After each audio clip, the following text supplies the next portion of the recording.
Love the Jewish People, written by Jack T. Chick. At one time, Egypt was the envy of the world. No nation could touch her for wealth, military power, agriculture, or science.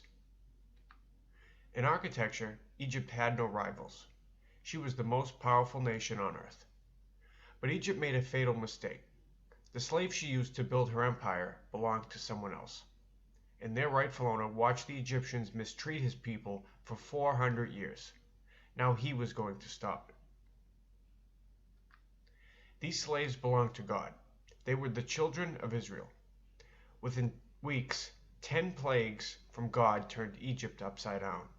Each plague shot down one of their false gods. When God killed the firstborn in every Egyptian home, Pharaoh decided to let God's people go. When Pharaoh tried to stop them, his mighty army all died in the Red Sea. God's people left Egypt and took her wealth with them. Egypt was destroyed. Today, Egyptian tour guides can only boast about her glorious past. Egypt is now a backward nation, full of memories, relying on others for aid. Egypt is still Israel's enemy. When mighty Rome ruled the world, the Jews were mistreated under her iron fist. Where is the Roman Empire today? Throughout history, many empires sent forth their armies to capture Jerusalem. Babylon, Persia, Greece, and others. Their glory is in ruins. The Jews suffered under each one, and each empire crumbled. In 1933, Catholic Germany, serving the Vatican, launched a 20th century Inquisition, murdering 6 million Jews. The Jews are subhuman parasites that must be destroyed. Instead, God destroyed Hitler and his dream. Israel's deadliest enemy is the Vatican. Israel will regret any agreements with Rome. God will destroy the Vatican just before the second coming of the Messiah. Note, Hitler worked closely with the Jesuits. See The Secret History of the Jesuits by Edmund Paris. Father Abraham had 2 sons, Ishmael, who was the father of the Arabs, and Isaac, who had Jacob, whose name was later changed to Israel. And through Jacob came the 12 tribes of Israel. God promised both Abraham and his grandson Jacob, I will bless them that bless thee, and curse him that curseth thee. That same curse is still in effect today.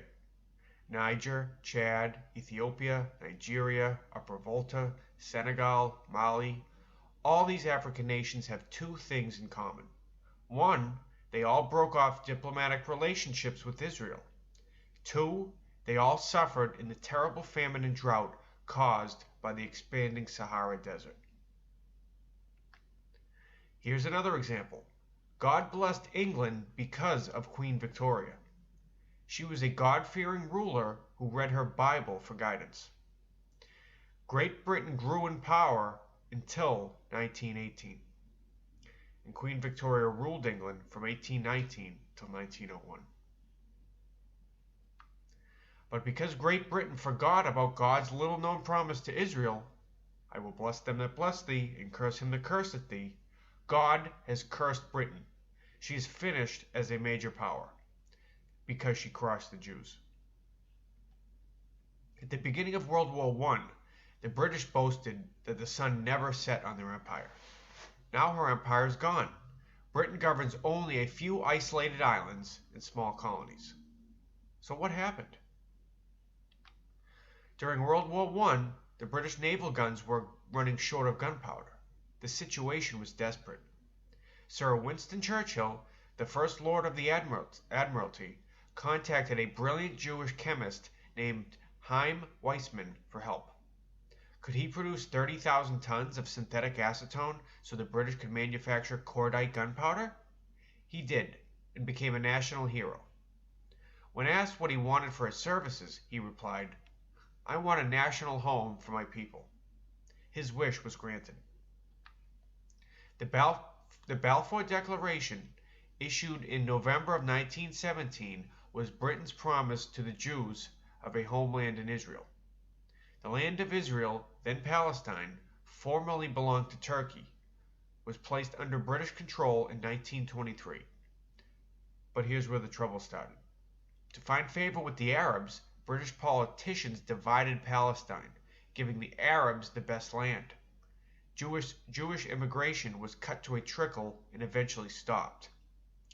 And you can learn more about this in The Fall and Rise of Israel by Hull. As Hitler's bloodbath started in 1938, Jews begged the British for permission to enter Palestine, but their cries fell on deaf ears. They were turned back to Europe and ended up in Nazi ovens. When Israel became a nation on May 14, 1948, Great Britain ignored God's promise to Israel. She opposed the Jewish state, backed the Arabs, disarmed the Jews, staffed the Transjordan Arab Legion with British officers. Today, Britain is in deep trouble. Russia was the enemy of Israel. And look at the mess she's in today. And in the future, the Bible says Russia will be destroyed when she moves against Israel. That will be World War III, a one-day fire war.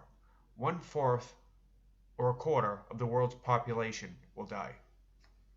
You can get that from Ezekiel 38. Another interesting note is Israel will survive this war. God has always blessed the U.S. for not persecuting the Jews and for supporting Israel. But now the whole picture has changed. America has armed Israel's enemies, and anti-Semitism is actually on the rise. As a result, America, now deeply in debt, is becoming a mere puppet to the UN in the World Court. The U.S. has put herself in jeopardy, all because of oil. In the end times, Israel will play a vital role in Bible prophecy. Satan's man, the beast, will arise out of Rome as the world leader. His ultimate goal will be to wipe Israel off the face of the earth. The beast will order all armies of the world to converge on Israel to destroy her. This will be the Battle of Armageddon. When all seems lost, Israel's Messiah, Jesus Christ, will burst through the clouds and save her. He will destroy the invading armies, take over all governments, and judge all nations that opposed Israel. Who is Israel's Messiah? Prophecies describing the Messiah, his pre-existence, you can find in Genesis 1:26. Born of the seed of a woman, you can find in Genesis 3:15. Of the seed of Abraham, you can find in Genesis 12:3. From the tribe of Judah, Genesis 49:10. Heir to the throne of David, Isaiah 9:6-7. Born in Bethlehem, Micah 5:2. At the appointed time, Daniel 9:25. Born of a virgin, Isaiah 7:14. Declared to be the Son of God, Psalm 2:7. Would be a prophet, Deuteronomy 18:15. Rejected by his own, Isaiah 53:3. He entered Jerusalem as a king riding on an ass, Zechariah 9:9. Sold for 30 pieces of silver, Zechariah 11:12. Accused by false witnesses, Psalm 35:11. Silent to accusations, Isaiah 53:7. Spat upon and smitten, Isaiah 56. Hated without a cause, Psalm 35:19. The sacrificial lamb, Isaiah 53:5. Crucified with criminals, Isaiah 53:12. Pierced through hands, feet, and side, Zechariah 12:10. Given vinegar and gall, Psalm 69:21. Soldiers gambled for his coat, Psalm 22:18. No bones broken, Psalm 34:20. Buried with the rich, Isaiah 53:9. Resurrected from the dead, Psalm 16:10-11 and Psalm 49:15. Ascended to the right hand of God, Psalm 68:18. And his coming glory, Malachi 3:2-3. The only person, past, present, or future, who could fulfill all these prophecies is Jesus, Yeshua the Messiah. The Messiah came to earth and shed his precious blood to take away the sin of the world. He arose from the dead and was seen by over 500 witnesses. For God so loved the world that he gave his only begotten Son, that whosoever believeth in him should not perish, but have everlasting life. He came unto his own, and his own received him not. If Jewish, request a free Hebrew to English prophecy of the New Testament at the website hopeofisrael.net. The Bible says there's only one way to heaven. Jesus, Yeshua, said, I am the way, the truth, and the life, and no man cometh unto the Father but by